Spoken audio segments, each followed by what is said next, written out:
Tonight, people, power, and politics. This, my friends, is The Pulse. A busy night of news as we cover all things people, power, and politics right here on this new show here at Fox 2. Thanks so much for staying up with us. I'm Roop Raj. Some familiar Republican names from Michigan are in the Badger State for the RNC just hours after former President Trump, with a bandage on his right ear, proudly walked into the convention hall after being shot on Saturday. We'll take you inside the convention hall in just a matter of a few moments, but we begin with big names coming to Michigan as election season goes into overdrive. Vice President Kamala Harris, former President Trump, and yes, the new VP candidate J.D. Vance are all going to be right here in Michigan. They'll be coming to West Michigan. The VP will be in Kalamazoo tomorrow. And on Saturday, President Trump and Vance will hold a rally in Grand Rapids. It's all about West Michigan at Van Andel Arena. So it's going to be an indoor venue, an important note there. We don't need to tell you that Michigan, of course, is a key swing state. That's why all of them are showing up here. We can expect more of these kinds of visits as the election season rolls on. And it is part of a hectic week for the Trump-Vance ticket. Much of it spent in Milwaukee for the RNC. Vance will speak tomorrow night. Trump will cap off the event Thursday night. But Vance is a newer name on the political scene, so it's time now for a Pulse Deep Dive. Ladies and gentlemen, it is now time for us to determine our nominee for the office of Vice President of the United States, Senator J.D. Vance. All right, that was the moment that Vance was announced as Trump's running mate. Now we say it's the time that this show is all about you. We say it every single night. Most political shows at this point would basically dive in with a bunch of pundits telling you what you should think. Not here.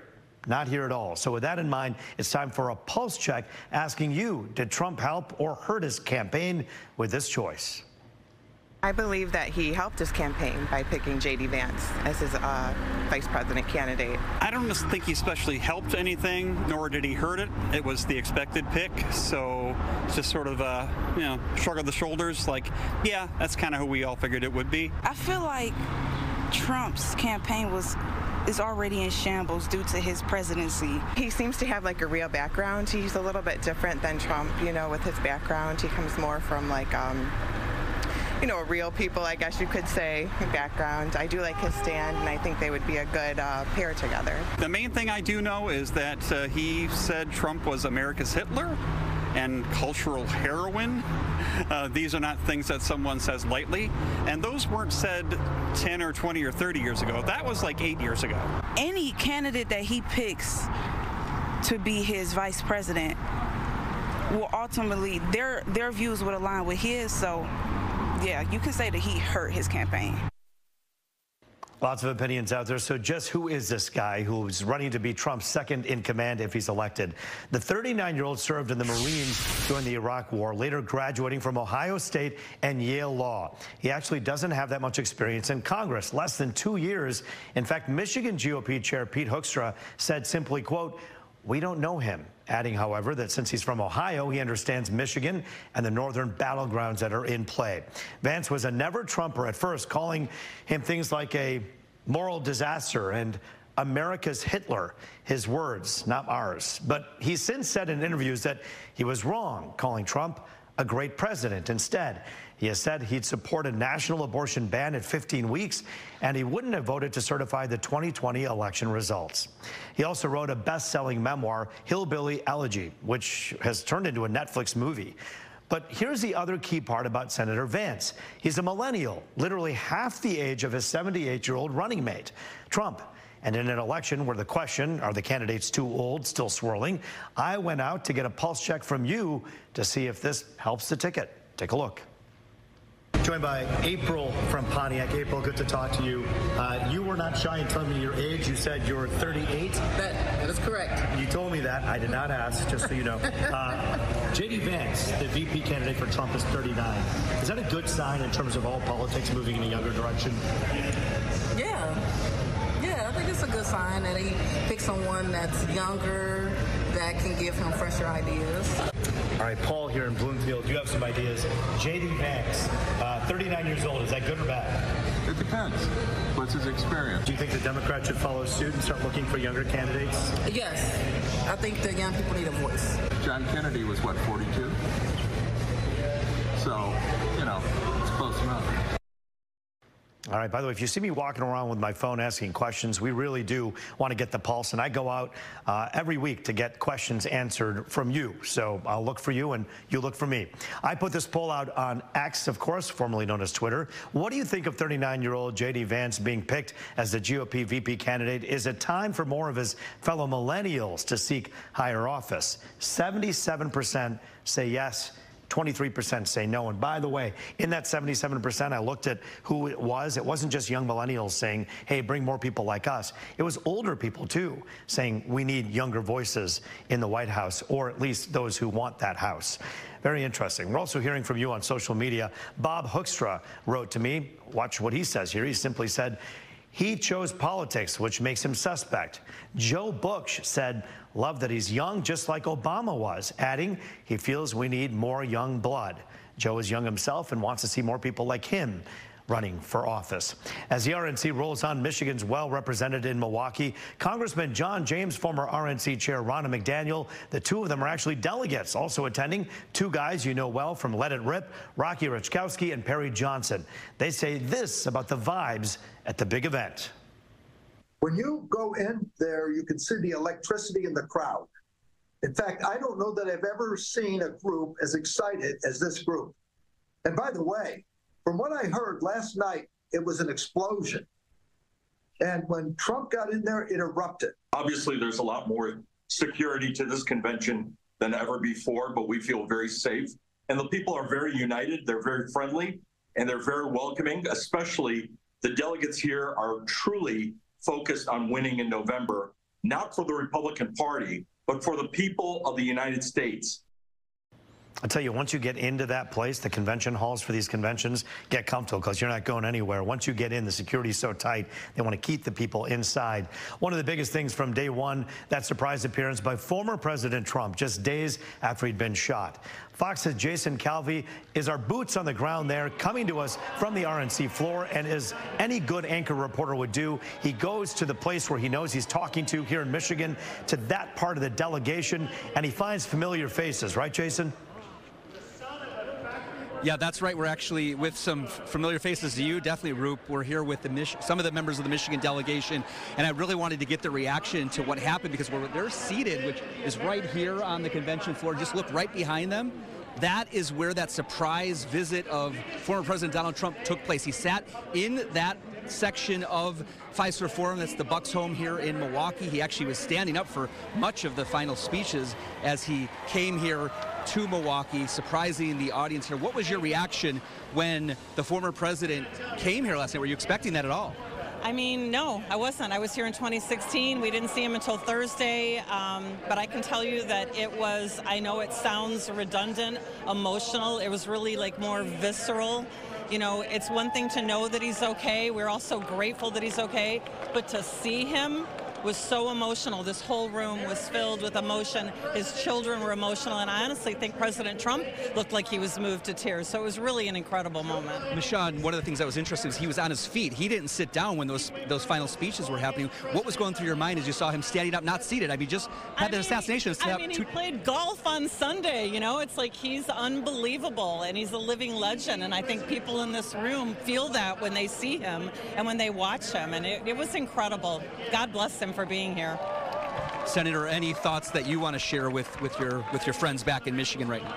Yeah, it was incredible seeing him with his ear all bandaged up and the emotion that he displayed. I think what was going through his mind is, what if they had succeeded? What if that shooter had succeeded?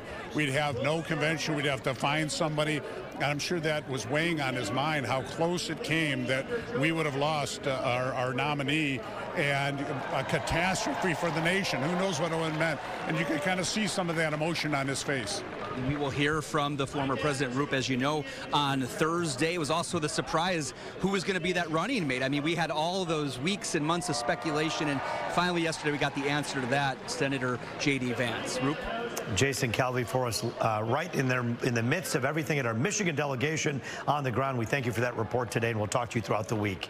You heard from one of the men speaking at the RNC from Michigan. Now we're hearing from the other, and he's vying for your vote to try to replace outgoing Senator Debbie Stabenow. We're joined now by former Congressman and Ambassador Mike Rogers. Thanks for staying up with us here tonight. It's good to see you. Rup, it's great to see you as well. It is always an honor for anybody to be able to take the stage as you have tonight. What's your big message to the RNC tonight? Well, my message was about safety and security and regaining American respect around the world. So absolutely crucial for the United States in all of those settings. So if you look at the border problem, what it's caused to Michigan with fentanyl problems and gang problems. We have the criminal cartel gangs operating in southeast Michigan. We had a woman murdered by an illegal immigrant. We've had sexual assaults by illegal immigrants in Michigan.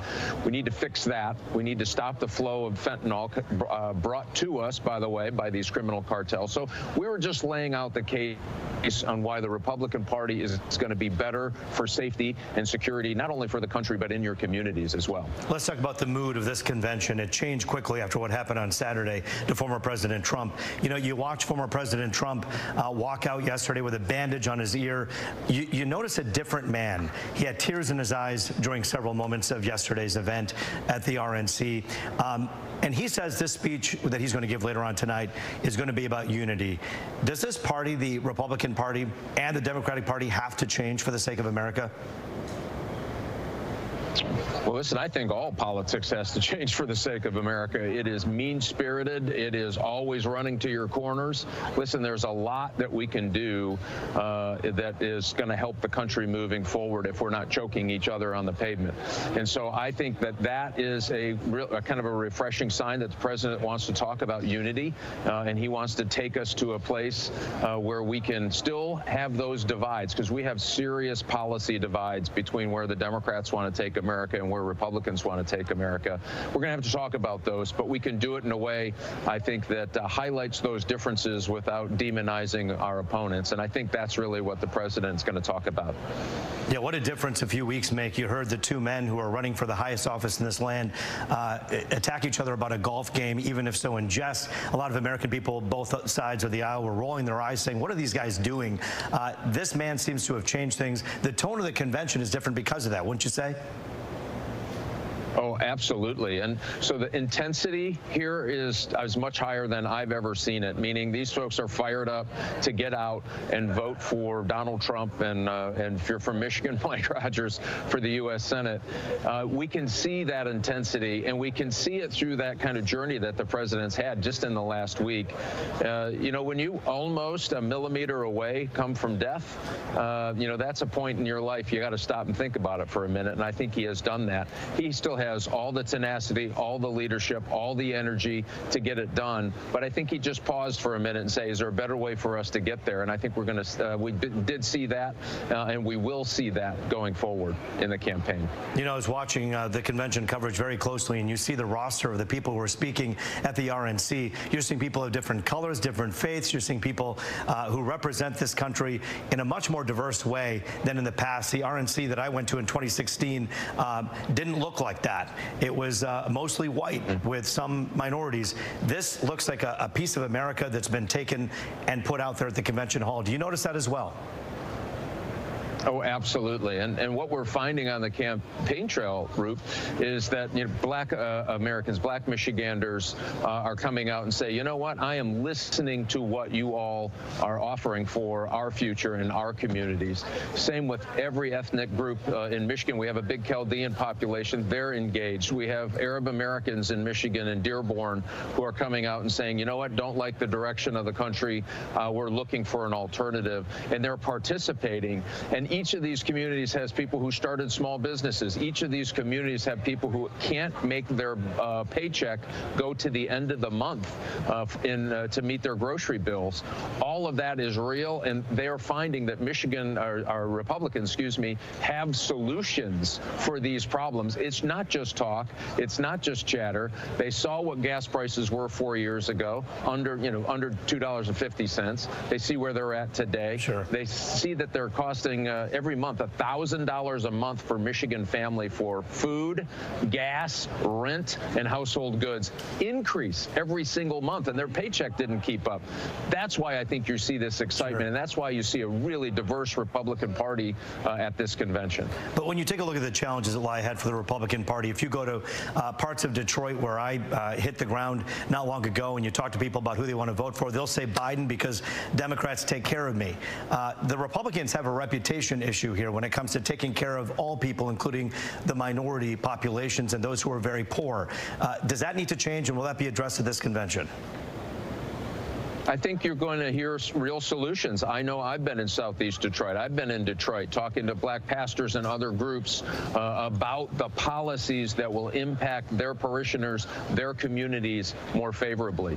And guess what? We're getting great response. I mean, think about it. Their schools are in trouble. They keep telling people, you know, the Democrats keep saying, just hang with us another 10, 15, 20, 70 years. Something will get better. Well, guess what? It hasn't gotten better. It's gotten worse.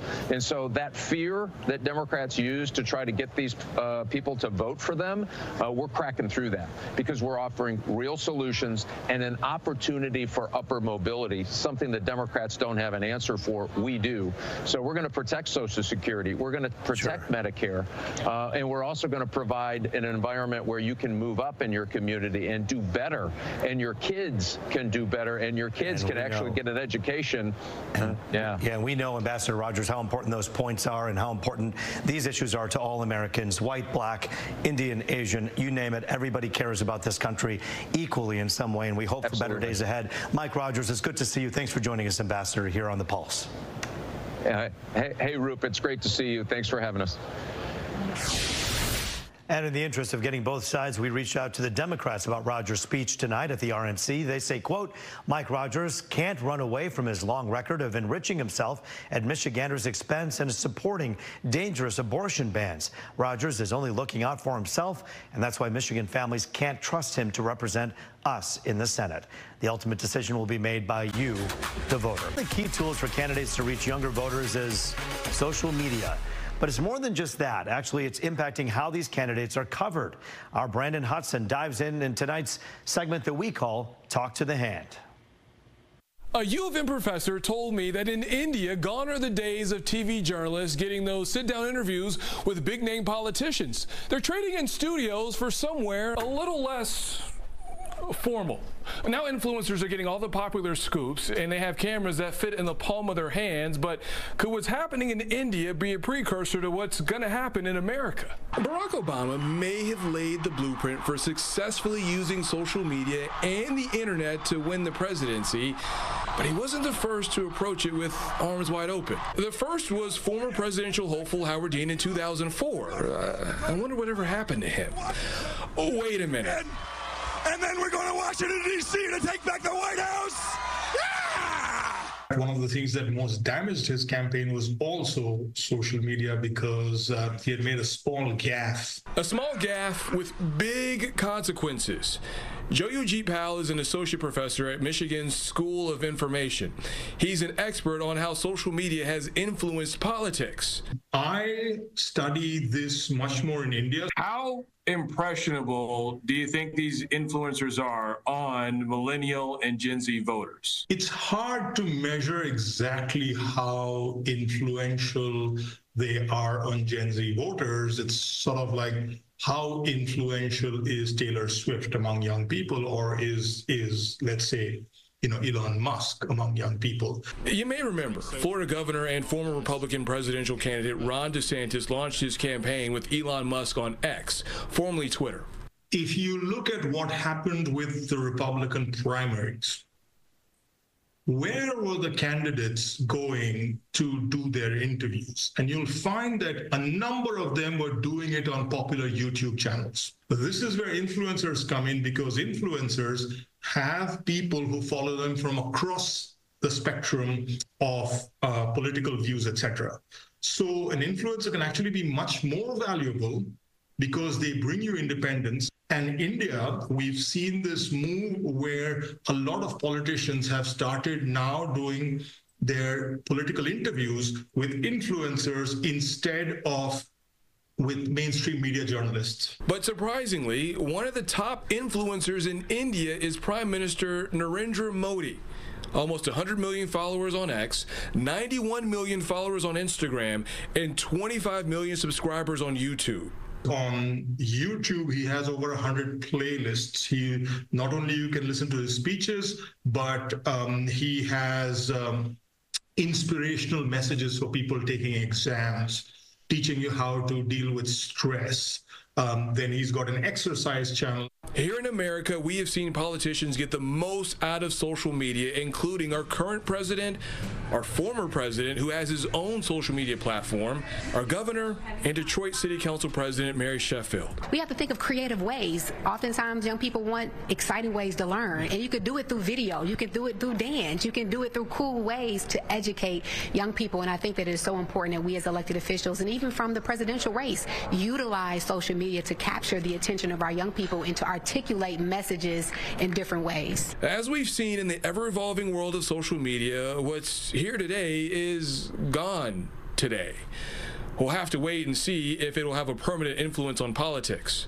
Brandon Hudson for The Pulse. And The Pulse is all over as well. It's a new show, but one we're so proud of. You can head on to your connected TV on Fox Local and find us right there with past episodes. We all have to get on board. We can't let this put us behind. So in media, in television, and you at home, we all use this. Let's use it together. We hope that you'll follow us. For tonight, we thank you for joining us on The Pulse. Remember, we always want to know what you think. Email me. You can tweet me. You can reach me any way you want. I read them all.